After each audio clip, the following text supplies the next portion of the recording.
जनवरी 2023 एक ऐसी अमेरिकी रिपोर्ट दुनिया के सामने आई जिसने एक ही रात में एक विशाल साम्राज्य की नींव हिलाकर रख दी। 88 पन्नों का एक दस्तावेज और उसके आते ही 48 अरब डॉलर का साम्राज्य धुआं हो गया। 48 अरब डॉलर सिर्फ एक रात में। पूरी दुनिया को लगा कि अब ये इंसान पूरी तरह खत्म हो गया है। हर तरफ बस एक ही खबर थी कि एक बहुत बड़ा साम्राज्य ढहरा है।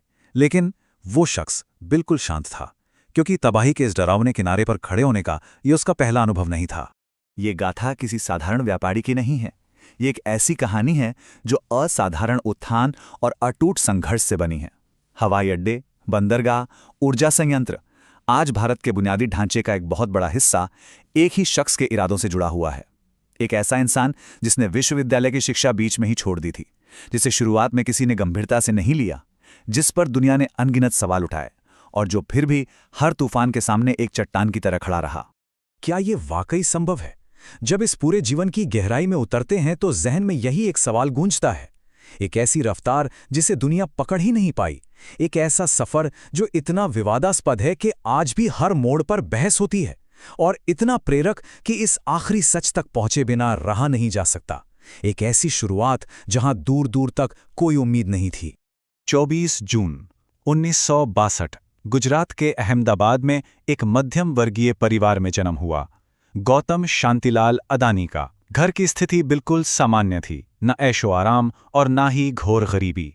लेकिन इस लड़के का मन विद्यालय की चार दीवारी में कभी नहीं बंधा। किताबों में कभी कोई रुचि थी ही नहीं। दिमाग में हर वक्त सिर्फ एक ही विचार घूमता था, धन कैसे बनता है, एक बड़ा व्यापार आखिर कैसे खड़ा किया जाता है, एक साधारण इंसान असाधारण आखिर कैसे बनता है। 17 साल की उम्र, ये वो उम्र होती है जहां लोग अपना भविष्य तय कर रहे होते हैं। लेकिन यहां एक बहुत बड़ा जोखिम उठाया गया। अहमदाबाद पीछे छूट गया और कदम पड़े मुंबई की अनजान जमीन पर, अकेले, बिना किसी तय योजना के।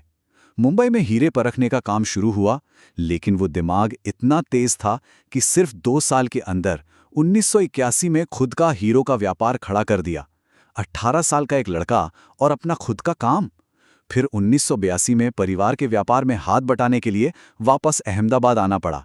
लेकिन इस बार इरादे सिर्फ मदद करने के नहीं थे, कुछ बहुत बड़ा, बहुत विशाल रचने की तैयारी शुरू हो चुकी थी। 1988 अदानी एक्सपोर्ट्स का जन्म। शुरुआत उम्मीद भरी जरूर थी, लेकिन हकीकत का सफर कभी आसान नहीं होता। सरकारी नीतियां सख्त थीं, परवाने लेने की चुनौतियां और नौकरशाही की बड़ी बड़ी दीवारें रास्ता रोक कर खड़ी थीं। कभी माल अटका तो कभी पैसा डूबा, कभी साथियों ने धोखा दिया तो कभी बाजार बुरी तरह गिरा। एक के बाद एक अनगिनत ठोकरें। लेकिन ये शख्स रुकने वालों में से नहीं था।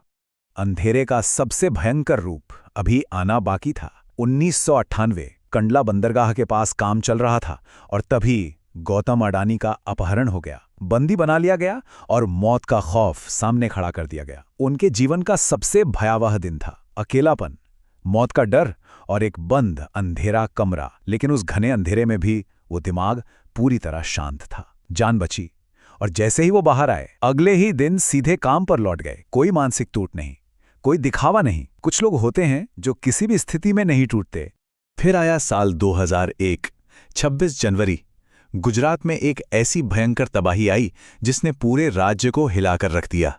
भूकंप, हजारों जानें चली गईं, व्यापार पूरी तरह ठप पड़ गया, सारा बुनियादी ढांचा ध्वस्त हो गया, सब कुछ मिट्टी में मिल गया। एक बार फिर सब कुछ शून्य से शुरू करना था, फिर से एक बार और यही वो वक्त था जिसने इस इंसान के असली आत्मबल को पूरी दुनिया के सामने लाकर खड़ा कर दिया। एक बात बहुत पहले ही समझ ली गई थी, भारत का भविष्य उसके बुनियादी ढांचे में छुपा है। बंदरगाह, हवाई अड्डे, ऊर्जा और सड़कें। ये एक ऐसी दूरदृष्टि थी कि जब देश आगे बढ़ेगा तो सबसे पहले इन्हीं चीज़ों की ज़रूरत पड़ेगी। और फिर इस असंभव से लगने वाले खेल में पहला कदम रख दिया गया। गुजरात के एक छोटे से तटीय इलाके में एक निजी बंदरगाह बनाने का फैसला हुआ। आलोचक हंसे, सबने कहा कि भारत में एक निजी बंदरगाह कभी सफल नहीं हो सकता। लेकिन वो सफल हुआ, और सिर्फ सफल ही नहीं, मुंद्रा बंदरगाह देश का सबसे बड़ा व्यापारी बंदरगाह बन गया। ये इस पूरी कहानी का सबसे बड़ा मोड़ था। इसके बाद एक के बाद एक रास्ते खुलते गए। हवाई अड्डे, ऊर्जा संयंत्र, सौर ऊर्जा। देश को जहां भी विशाल ढांचे की जरूरत हुई, वहां एक ही नाम सबसे आगे खड़ा मिला, इस अनंत जिद का परिणाम आखिर क्या हुआ? 2022 आते आते एक वक्त ऐसा आया जब पूरी दुनिया दंग रह गई। इलॉन मस्क और जेफ बेजोस के ठीक बाद दुनिया के तीसरे सबसे अमीर इंसान बन गए गौतम अदानी। ये तथ्य अपने आप में हैरान करने वाला है। जिसने विश्वविद्यालय की पढ़ाई छोड़ दी थी, जो एक समय हीरे परखता था, जिसका अपहरण हुआ और जिसका सब कुछ भूकंप में तबाह हो गया था, वो दुनिया का तीसरा सबसे अमीर आदमी बन गया। ये सिर्फ एक सफलता की कहानी नहीं है, ये एक असाधारण चमत्कार है। आज ये समूह भारत का एक विशाल स्तंभ बन चुका है। 10 से ज्यादा सूचीबद्ध कंपनियां आज एक ही शख्स के निर्देशन में चल रही हैं।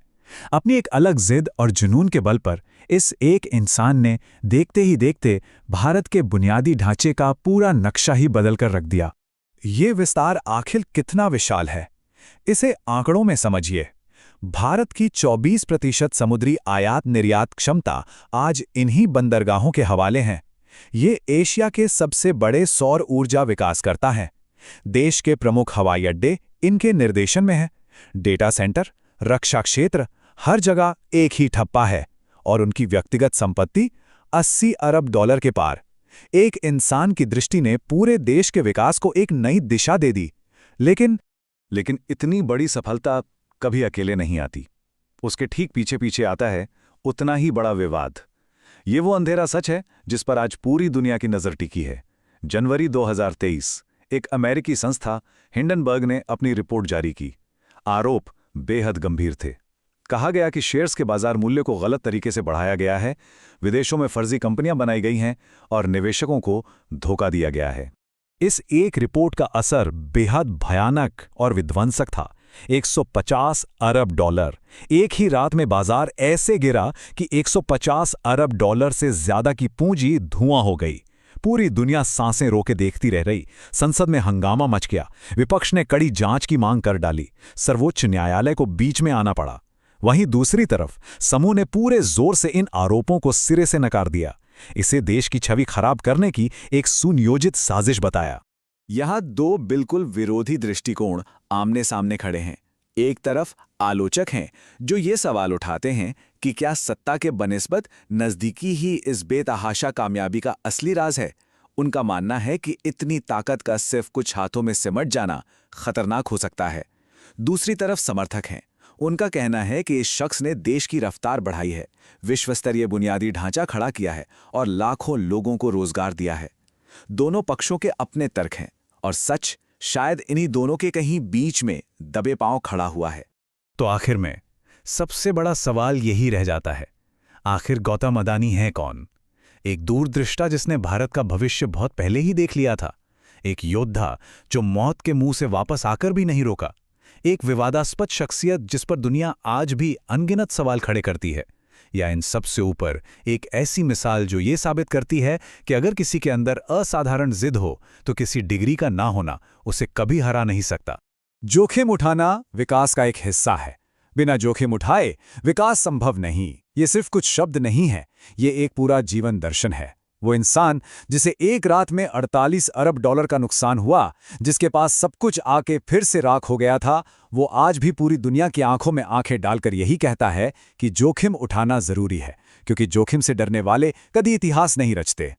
सपने देखना, जोखिम उठाना और विशाल निर्माण करना, ये कहानी एक ऐसे इंसान की है जो वहां से उठा जहां शायद कुछ नहीं था, जिसने रुकना, झुकना और डरना कभी नहीं सीखा। लेकिन इस पूरे सफर को देखने के बाद एक बेचैन करने वाला सवाल पीछे छूट जाता है। क्या एक साधारण इंसान की असाधारण जिद सच में दुनिया के सबसे बड़े तूफानों को हमेशा के लिए हरा सकती है? या फिर इस विशाल साम्राज्य को हिलाने वाला सबसे बड़ा तूफान अभी आना बाकी है?